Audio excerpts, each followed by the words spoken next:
ಜಮ್ಮು ಕಾಶ್ಮೀರದ ಗುರೇಜ್ ಸೆಕ್ಟರ್ನಲ್ಲಿ ಹಿಮಪಾತ ದುರಂತದಲ್ಲಿ ಹುತಾತ್ಮರಾದಂತ ಹಾಸನದ ಯೋಧ ಸಂದೀಪ್ ಕುಮಾರ್ ಮೃತದೇಹ ಸ್ವಗ್ರಾಮಕ್ಕೆ ಬರೋಕೆ ವಿಳಂಬವಾಗಲಿದೆ ಅಂತ ಹೇಳಿ ತಿಳಿದು ಬಂದಿದೆ.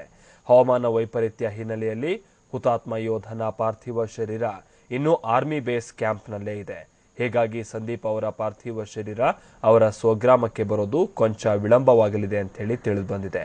ಈ ಬಗ್ಗೆ ಸೇನೆ ಕೇಂದ್ರ ಸರ್ಕಾರಕ್ಕೆ ಪತ್ರ ಬರೆದಿದ್ದು, ಪತ್ರ ಅಲ್ಲಿಂದ ರಾಜ್ಯ ಸರ್ಕಾರ ಜೊತೆಗೆ ಜಿಲ್ಲಾಡಳಿತಕ್ಕೆ ರವಾನೆಯಾಗಲಿದೆ. ಇತ್ತ ಮಗನ ಮುಖ ನೋಡೋಕೆ ಸಂದೀಪ್ ಹೆತ್ತವರು ಸಂಬಂಧಿಕರು ಕಾದು ಕುಳಿತಿದ್ದಾರೆ.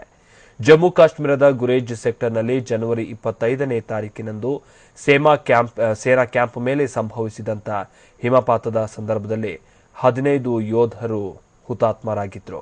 ಈ ದುರಂತದಲ್ಲಿ ರಾಜ್ಯದ ಯೋಧ ಸಂದೀಪ್ ಕುಮಾರ್ ಕೂಡ ವೀರ ಹುತಾತ್ಮರಾಗಿದ್ದಾರೆ.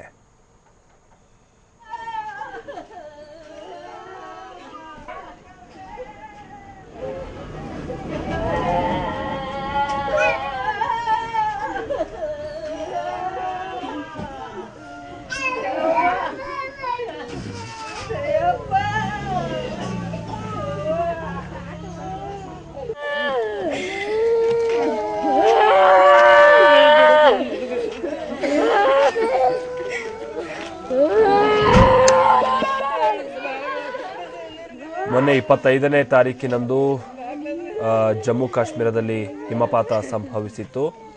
ಗುರೇಜ್ ಸೆಕ್ಟರ್ನಲ್ಲಿ ಸೇನಾ ಕ್ಯಾಂಪ್ ಮೇಲೇನೆ ದೊಡ್ಡ ಹಿಮದ ರಾಶಿ ಉರುಳಿದಂತಹ ಸಂದರ್ಭ, ಹಿಮಪಾತವಾದಂತಹ ಸಂದರ್ಭ.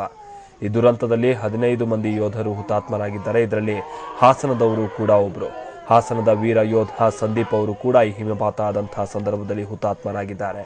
ಹಾಗೆ ಅವರ ಪಾರ್ಥಿವ ಶರೀರವನ್ನ ಇನ್ನೂ ಸಹ ಆರ್ಮಿ ಬೇಸ್ ಕ್ಯಾಂಪ್ನಲ್ಲೇ ಇದೆ ಅಂತ ಹೇಳಿ ತಿಳಿದು ಬಂದಿದೆ.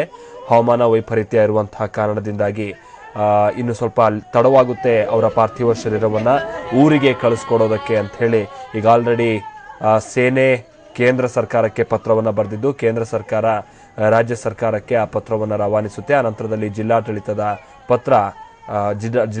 ಕೈಗೆ ಆ ಪತ್ರ ಸೇರುತ್ತೆ. ಮತ್ತೊಂದು ಕಡೆ ಮಗನ ಮುಖ ನೋಡೋಕೆ ಪೋಷಕರು ಒಂದ್ ಕಡೆ ಈ ಸಂದರ್ಭದಲ್ಲೂ ಕೂಡ ಆತರರಾಗಿದ್ದಾರೆ. ಜೊತೆಗೆ ಅತೀವವಾದಂತಹ ನೋವು ಅವರನ್ನ ಕಾಡ್ತಾ ಇದೆ.